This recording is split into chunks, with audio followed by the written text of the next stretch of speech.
মায়েরা তিন রকমের সন্তান জন্ম দেয়, একটা সন্তাপ, একটা সন্ত্রাস, একটা সন্তান। সন্তাপ কোনটা? যার জন্য বাবা মায়ের চোখের জল পড়ে, তাকে বলে সন্তাপ। সন্ত্রাস কোনটা? যে বাড়ির থেকে বেরিয়ে গেলে বাবা মায়েরা সবসময় ভয়ে ভয়ে থাকে, ফিরে আসবে কি আসবে না, তাকে বলে সন্ত্রাস। সন্তান কোনটা? যে বাবা মাকে বুকে জড়িয়ে ধরে বাবা মার চোখের জলটা মুছিয়ে দেয়, তাকে বলে সন্তান। হ্যাঁ, এই যে আমার মাকে দেখছো পাশে বসে আছে, সারা বছর কীর্তন হয়ে যাওয়ার পরে, আমি তো ছোটখাটো কীর্তনিয়া, তা আমার মা আমার লাভের পয়সাটা একটু অংশ পুঁজি কেটে বাইরে সরিয়ে রাখে, বছরের শেষে বৃদ্ধাশ্রমে গিয়ে বৃদ্ধ মায়েদেরকে একটা কাপড় আর 50টা টাকা একটা মিষ্টির প্যাকেট হাতে দেই। মায়েরা দাঁড়িয়ে থাকে, যেদিন আমি যাব আমাদের সন্তান আসছে। যাওয়ার পরে তাদের যে কি আনন্দ, বরণ করে ঘরে তোলে, আমায় বুকে জড়িয়ে ধরে, কত চোখের জল, কত অনুনয়, কত ভালোবাসা, আশীর্বাদ করে, প্রণাম করি পায়ে হাত দিয়ে, বাবা জীবনে বড় হও। সব মায়েদেরকে প্রশ্ন করি, মা তোমার ছেলে খুব গরিব ছিল তাই তোমায় বাড়ির বাইরে বের করে দিয়েছে না? কোনো মায়েরা বলে না আমার ছেলে গরিব ছিল, কি বলে জানো, আমার ছেলে বড় ব্যবসা করে। কোনো মা বলে আমার ছেলে মাসে 1 লক্ষ টাকা বেতন পায়। তাহলে তোমায় তাড়িয়ে দিল কেন? বলে সন্তানের বড় বেতনে মায়ের স্থান হয়নি, তাই তাড়িয়ে দিয়েছে। এই ভারতবর্ষের মধ্যে যতগুলো রাজ্য আছে সব থেকে শিক্ষিত রাজ্য হচ্ছে কেরালা। 95% এডুকেটেড পিপল কেরালায় বাস করে, 95% শিক্ষিত লোক।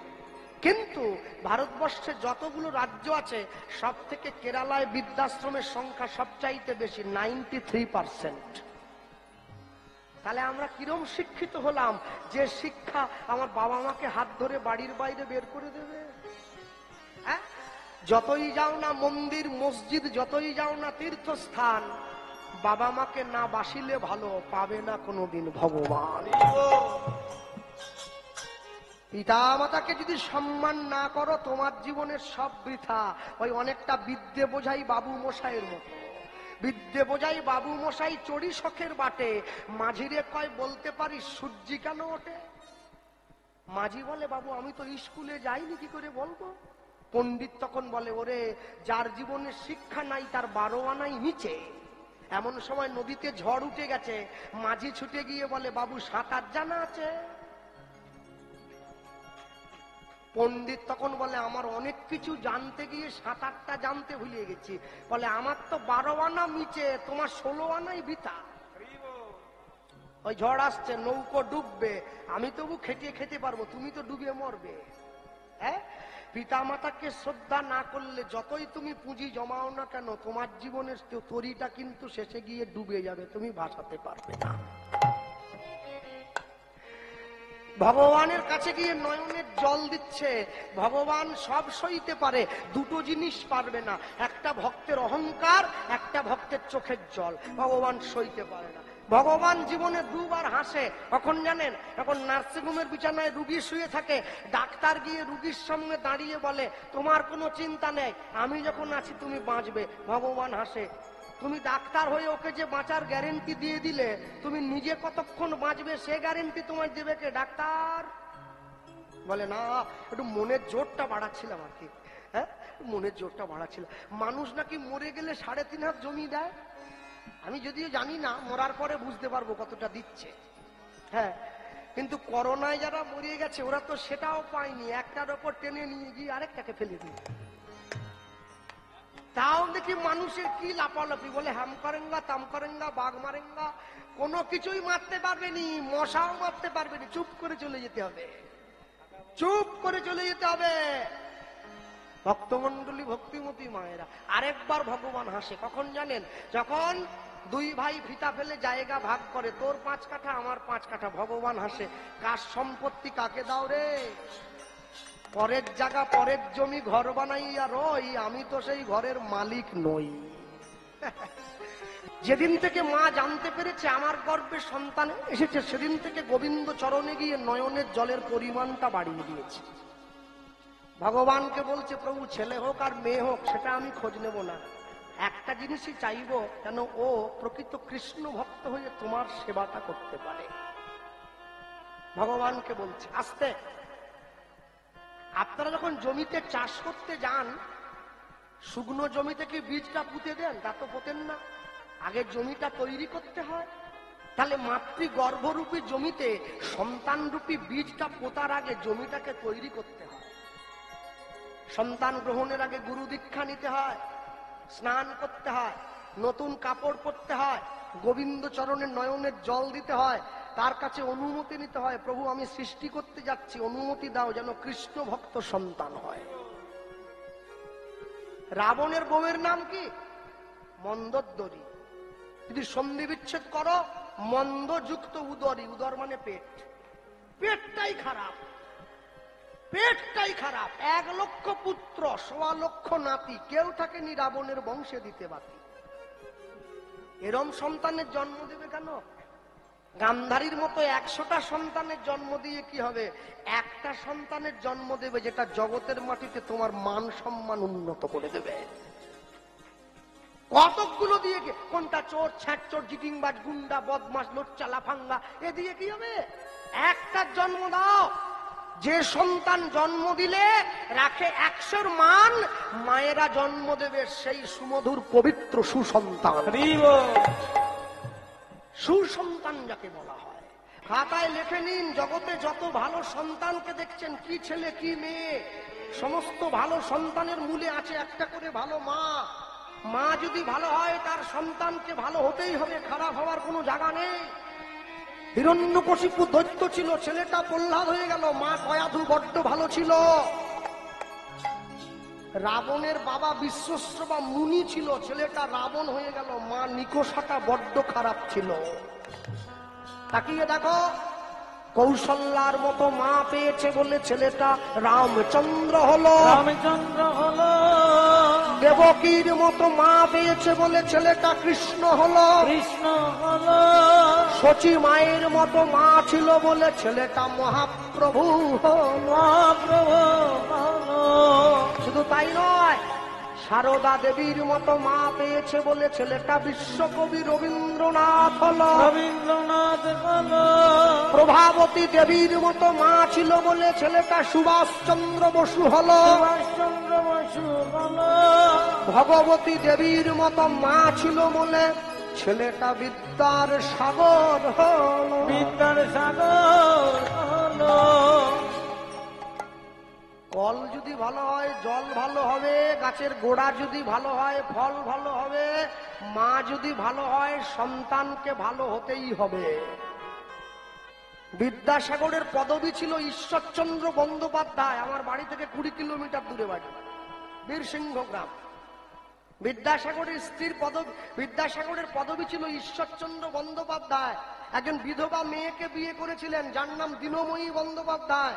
বিদ্যাসাগরের ছেলের নাম নারায়ণ চন্দ্র বন্দ্যোপাধ্যায়। ছেলে বন্দ্যোপাধ্যায়, বৌমা বন্দ্যোপাধ্যায়, নাতি বন্দ্যোপাধ্যায়, মা বন্দ্যোপাধ্যায় নয়, ভগবতী দেবী। বিদ্যাসাগরের মতো দেবতুল্য সন্তানকে গর্ভে ধরে মা ওই বন্দ্যোপাধ্যায় পদবীতে আটকে থাকেনি, দেবীতে পরিণত হয়েছে। মা যদি ভালো হয় তার সন্তানটাকে ভালো হতেই হবে, খারাপ হওয়ার কোনো জায়গা থাকে না। গিয়ে দাঁড়িয়েছে সামনে, ভগবানের চরণে নয়নের জল দিল, দৈববাণী করল, অচিরাতে তোমার ঘরে এক পুত্র সন্তান জন্ম গ্রহণ করিবে, আমার ভক্তির বলে সন্তান বলবান হইবে, এই সন্তান রাজা থেকে মহারাজা হইবে, এই আমার মনের কথা, এই আমার মনের কথা নিশ্চয় ফলিবে, এই আমার মনের কথা নিশ্চয় ফলিবে। ভগবান মাকে দৈববাণী করে বলল, তোমার ঘরে একটা পুত্র সন্তান জন্ম নেবে। আসলে পিতামাতার মৃত্যুর পরে পিতামাতাকে পিণ্ড দান করে পুত নামে নরক থেকে উদ্ধার করে বলে সন্তানকে বলা হয় পুত্র। এরপরে ভগবান বললেন এই ছেলেটা রাজা নয়, এই ছেলেটা মহারাজা হবে। এইটা ভগবানের কথাটা মা মেনে নিতে পারলো না। কেন? রাজার ছেলে রাজা হয়, গরিবের ছেলে কোনোদিন রাজা হয় না। কিন্তু ভগবান যখন বলে দিয়েছে কিছু একটা হলেও হয়তো হতে পারে, ভগবানকে প্রণাম করে উঠে দাঁড়িয়েছে। দরজার বাইরে দাঁড়িয়ে স্বামী দরজায় টোকা দিল, শিলাবতী দরজা খোলো, শিলাবতী দরজা খোলো। ছুটে গিয়ে দরজাটা খুলে দিয়েছে। আর যখনই দরজাটা খুলে দিয়েছে, দরজাটা খুলে দিয়েই দেখছে দরজার বাইরে স্বামী দাঁড়িয়ে আছে। কি তুমি দাঁড়িয়ে আছো? বাহ, তুমি যে এত সুন্দর করে আমার গোবিন্দকে সেবা দাও, আমি তো আগে জানতাম না। দাও, প্রসাদটা দিয়ে দাও। হাতটা বাড়িয়ে দিয়েছে। যখনই স্বামী হাতটা বাড়িয়েছে, মা যখনই হাতে প্রসাদটা দিল, প্রসাদটা দেওয়ার পরে মা নিজের স্বামীকে বলে উঠছে, কিছু বলবে? বলার জন্য দাঁড়িয়ে আছি। কি? ভগবানের ঘরে দাঁড়িয়ে স্বামী তার স্ত্রীকে বলে উঠছে, আগামীকাল সকাল বেলায় আমি গয়া যুদ্ধে যাত্রা করব না।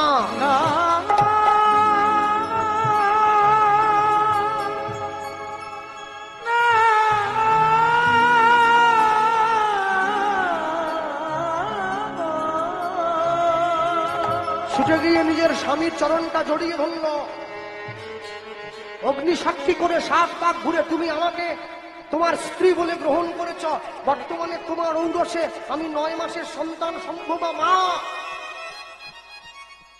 ভক্তমন্ডলী মায়েরা আগেকার দিনে নিয়ম ছিল, মাতৃগর্ভে সন্তান থাকলে সেই মায়ের স্বামীকে কোনো জীব হত্যা করতে দেওয়া হতো না, যার জন্য সে সময়কার সন্তানগুলো এত ভালো ভালো হয়েছে। ছুটে গিয়ে নিজের স্বামীর চরণটা জড়িয়ে যখন ধরেছে, আস্তে আমি একটা ছোট্ট কথা আপনাদের মনে করিয়ে দেই। ভারতবর্ষের উত্তরাখণ্ড বলে একটা জায়গা আছে। ওই জায়গার আশেপাশে, আমার ঠিক সঠিক জায়গার নামটা মনে পড়ছে না, একটা শিবের মন্দির আছে, যে শিব মন্দিরটার নাম হচ্ছে বাইজিনাথ শিব মন্দির বা বাইজনাথ শিব মন্দির। এই মন্দিরটা বানিয়েছিলেন ইংরেজ আমলে একজন ইংরেজ, যার নাম ছিল মিস্টার মার্টিন। 1941 সালে যখন ইংরেজরা এসেছিল ভারতবর্ষে, এসে যখন পাঠানদের সঙ্গে যুদ্ধ করতে গিয়েছিল, প্রত্যেকদিন মিস্টার মার্টিন তার স্ত্রীকে একটা করে চিঠি লিখত, আমি ভালো আছি, তুমি চিন্তা করো না। হঠাৎ করে চিঠি আসাটা বন্ধ হয়ে যায়। ইংরেজ সাহেবের স্ত্রী চিন্তায় পড়ে যায়। কয়েকজন বাঙালি গিয়ে বলেছিল যে মা, আপনি আমাদের পাশে একটা শিব মন্দির আছে, দেবাদিদেব মহাদেব খুব জাগ্রত, আপনি তাকে গিয়ে একটু জানান না, নিজের স্বামী যাতে সুস্থভাবে ফিরে আসে। নিজের স্বামীর প্রাণ বাঁচাবার জন্য ইংরেজ বাড়ির স্ত্রী হয়ে দেবাদিদেব মহাদেবের চরণে গিয়ে লুটিয়ে পড়েছিল। 1 সপ্তাহ পরে চিঠি এসেছে, আমি ভালো আছি, তুমি চিন্তা করো না। তার 7 দিন পরে যুদ্ধক্ষেত্র থেকে সজীব অবস্থায় সুস্থ শরীরে নিজের স্বামী ঘরে ফিরে এসেছে। তুমি কি করে বেঁচে ফিরলে? মানে যুদ্ধ করতে করতে আমরা অনেকটা এগিয়ে গিয়েছিলাম। স্বামী তার স্ত্রীকে বলেছে, যুদ্ধ করতে করতে আমরা অনেকটা এগিয়ে গিয়েছি, হঠাৎ করে পাঠান সৈন্যরা আমাদের ঘিরে ধরেছিল, আমরা বুঝেছিলাম মৃত্যু আমাদের অসম্ভব হবেই হবে, মৃত্যু কেউ আটকাতে পারবে না।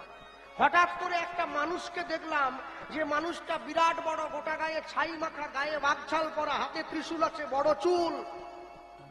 সে এসে সমস্ত পাঠান সৈন্যদের পিছু হটিয়ে দিয়েছে, আমাদেরকে প্রাণে বাঁচিয়েছে। মা বুঝে নিয়েছে বাইজিনাথ মন্দিরে যে শিবের ছবিটা আছে, সেই মানুষটার কথাই বলছে।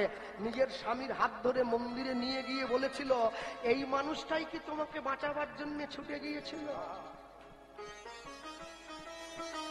সারা জীবন খ্রিস্টান হয়ে সনাতন ধর্ম গ্রহণ করেছিল, দেবাদিদেব মহাদেবের চরণে ফুল দিয়ে জীবন কাটিয়েছে। ভাবলে অবাক হয়ে যাবেন, 1941 সালে ভারতবর্ষের মাটিতে মন্দির তৈরি করেছিল। শিব মন্দিরটার বাজেট ছিল 15,000 টাকা। 1941 সাল। এখনো সেই মন্দিরটা আছে। তাহলে তোমরা বলো, যারা আমেরিকার থেকে এসে, ইংল্যান্ড থেকে এসে সনাতন ধর্মের মানুষের, সনাতন ধর্মের দেবদেবীদের প্রেমে পাগল হলো, আমি সেই ঘরের ছেলে হয়ে, সেই মাটিতে জন্ম হয়ে কি করে যীশু খ্রিস্টের জন্মদিনে ঝাউ গাছে চুনি লাইট দিয়ে সাজিয়ে হ্যাপি খ্রিসমাস বলে কোমর দুলিয়ে লেগে পড়ি? 33 কোটি দেবদেবী আছে ভারতবর্ষে, এরা যিশুর লুঙ্গি ধরে খাটাখাটি কেন করছে আমি বুঝতে পারছি নি। হ্যাঁ, বাড়ির ছেলে মেয়ের জন্মদিনে কেক কাটবে না, পারলে মিষ্টি বিতরণ করবে, মোমবাতি নেভাবে না, পারলে প্রদীপ জ্বালাবে, সমাজকে প্রকৃত সংস্কার দান করবে। মা যখনই ভগবানের ঘরে দাঁড়িয়ে কথাটা বলেছে, স্বামী বলে উঠল, আমি তোমায় কথা দিচ্ছি 7 দিনের মধ্যে আমি ফিরে আসব, যদি যুদ্ধক্ষেত্র গিয়ে আমার মৃত্যু হয় আমি তথাপিও কোনো জীব হত্যা করব না। নিজের স্ত্রীকে বুঝিয়ে দিয়ে স্বামী চলে গেল। 1 দিন 2 দিন করে 7 দিন কেটে গিয়েছে। 8 দিনের দিন সকালবেলায় মা রান্না করে ভগবানকে ভোগ দিয়ে বসে আছে, স্বামী এলে একসঙ্গে প্রসাদ পাবে। সকাল গড়িয়ে দুপুর হলো, দুপুর গড়িয়ে বিকেল হলো, বিকেল গড়িয়ে সন্ধে হয়ে গেল, স্বামী এলো না। সন্ধেবেলায় মা তুলসী তলায় প্রদীপটা নিয়ে দিতে যাচ্ছে, পাষাণ বলিয়া ডাকিছ যারে সে তো পাষাণ নয়, ডাকিতে ডাকিতে হৃদয় ঝুরিলে পাষাণ কথা কয়। নিতাই গৌর হরি বল।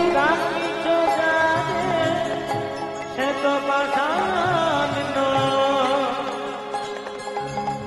কাঁদিতে নয়ন ঝুরিলে পাষাণ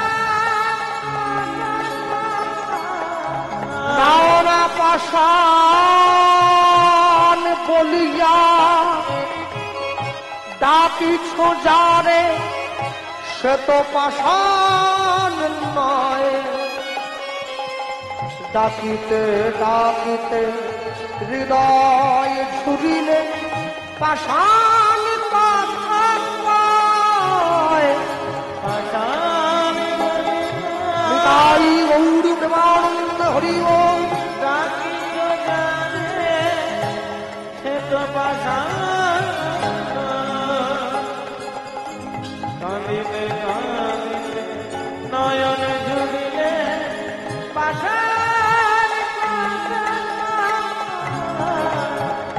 আমি পাষাণ নই,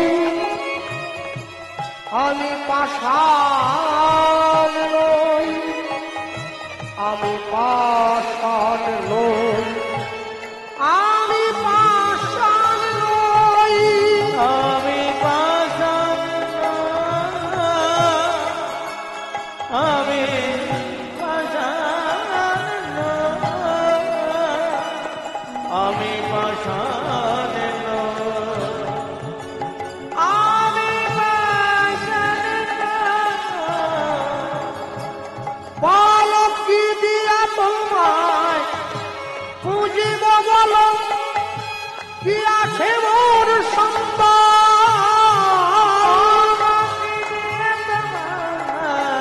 প্রভু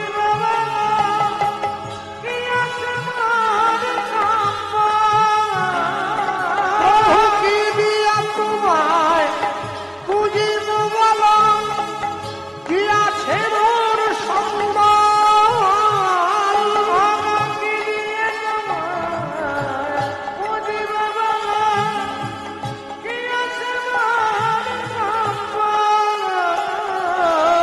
ভক্তি অশ্রু দিয়া তোমার বুঝিব চরণ কমল। হয় না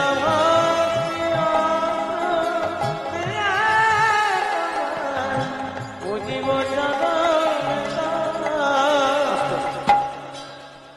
আরেকটা অনুরোধ করে গেলাম খোলা মঞ্চে দাঁড়িয়ে, আমি আসি চাই আর কোনোদিন না আসি। যে মন্দিরটা এত সুন্দর গ্রামের মধ্যে, যেখানে সবাই প্রসাদ পাচ্ছিল, আমি দেখছিলাম এত সুন্দর যে মন্দিরটা বানিয়েছেন, মায়ের মন্দির, যে সমস্ত গ্রামবাসীরা বসে আছেন এই জায়গায়, আপনারা প্রত্যেকে এই কমিটির বাবুদের হাতে 10 টাকা 5 টাকা করে ভিক্ষা দেবেন। এমনি নয়, এই মন্দিরের ওপরে একটা মাইক আর মেশিন লাগাবেন। আমার ইসলাম ধর্মের ভাইয়েরা ভোর 5টার থেকে নামাজ পড়ে, আমাদের মন্দিরে ভোর 4টের থেকে হরিনাম সংকীর্তন বাজবে।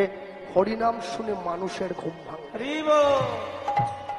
তবে তো আমরা বুঝবো যে আমরা এখনো সুস্থ আছি। কি দিয়া তোমায় বুঝিব বলো, কি আছে মোর সম্বল,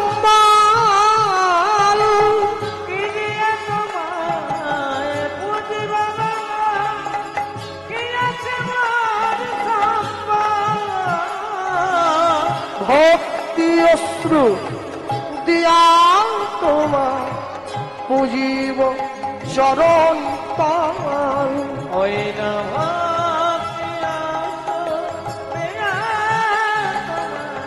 বুঝিব চরণ নানা পাষাণ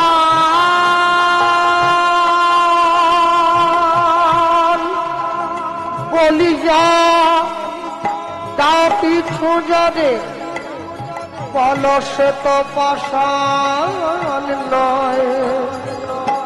ডাকিতে ডাকিতে হৃদয় ঝুরিবে, পাষাণ কথা কয়।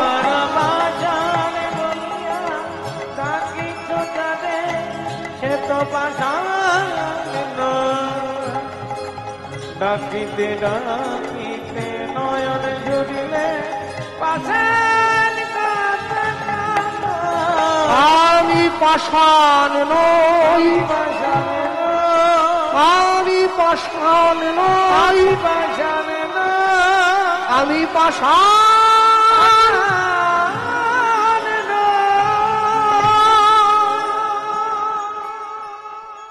মন্দিরে গিয়ে ভগবানের মন্দিরে মা যখন তুলসী তলায় প্রদীপটা নিয়ে দিতে গেল, মায়ের হাত থেকে সন্ধ্যা প্রদীপটা মাটিতে পড়ে গেল। হিন্দু বাড়িতে নিয়ম আছে, তুলসী তলায় প্রদীপ যদি হাত থেকে মাটিতে পড়ে যায় সংসারে অমঙ্গল হয়।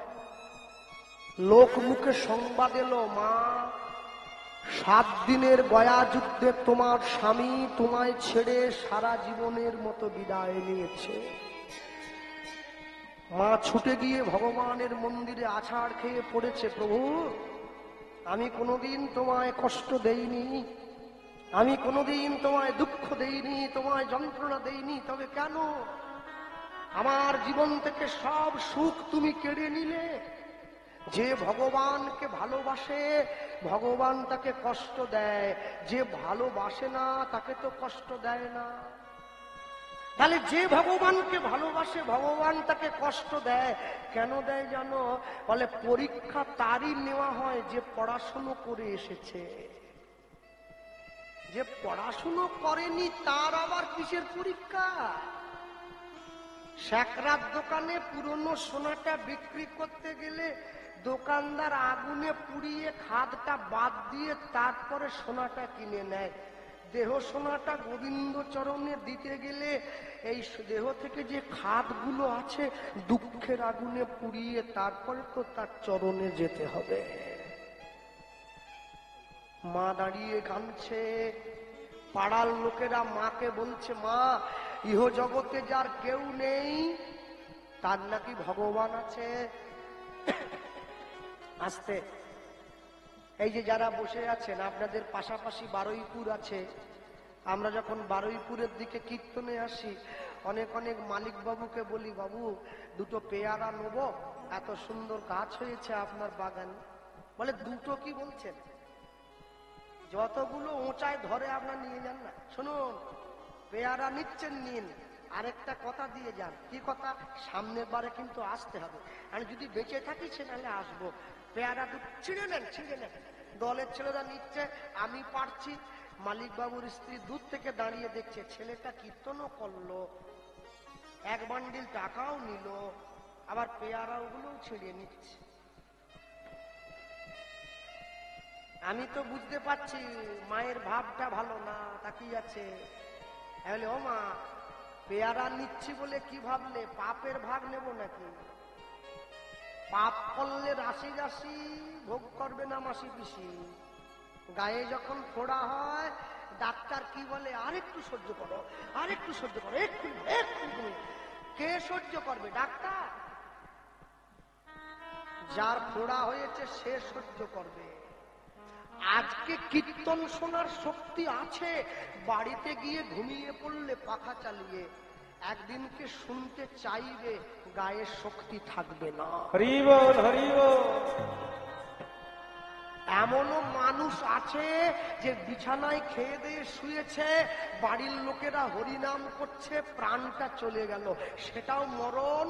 আর এমনও মানুষ আছে 10 বছর বিছানায় পড়ে আছে, পায়খানা পেচ্ছাপ করে গায়ে মেখে নিচ্ছে, তবু মরে না, সেটাও জীবন। কর্ম তোমার ভালো হলে ভাগ্য তোমার দাসী, হৃদয় তোমার ভালো হলে ঘরেই মথুরা কাশী। তুমি পুরী যাও, তুমি নবদ্বীপে যাও, তুমি বৃন্দাবনে যাও, তুমি যদি পুরীতে গিয়ে সেই ভেটকি মাছের চপই কিনে খাবে, তাহলে পুরী গেলে কি জন্য? তুমি ঘরে থাকো। তুমি জগন্নাথের মহিমা উপলব্ধি করতে পারো না, তুমি মাছ ভাজা খাওয়ার জন্য পুরী গেলে, কেন সোনারপুরে মাছ পাওয়া যায় না? হ্যাঁ, নবদ্বীপে গিয়ে যদি তুমি সেই ডিম ভাজাই কিনে খাবে, নবদ্বীপ গেছো কেন? সোনারপুরের মোড়ে গিয়ে খাও, অসুবিধা কিসে? মনে রাখবেন, যে জায়গাটাতে গিয়ে যে কর্মটা করা উচিত সেইটা করতে হবে। তা যদি আপনি না করেন, জীবনের শেষে অনেক অনেক বাড়িতে যাই, অনেক অনেক জায়গায় যাই, কিন্তু মনে রাখবেন, আমি যখন ছোট ছিলাম আমার বাবা মাকে মনটা দিয়েছিলাম, তখন তারা আমায় বকেছে, আমি তাদের জন্য একটু কেঁদেছিলাম।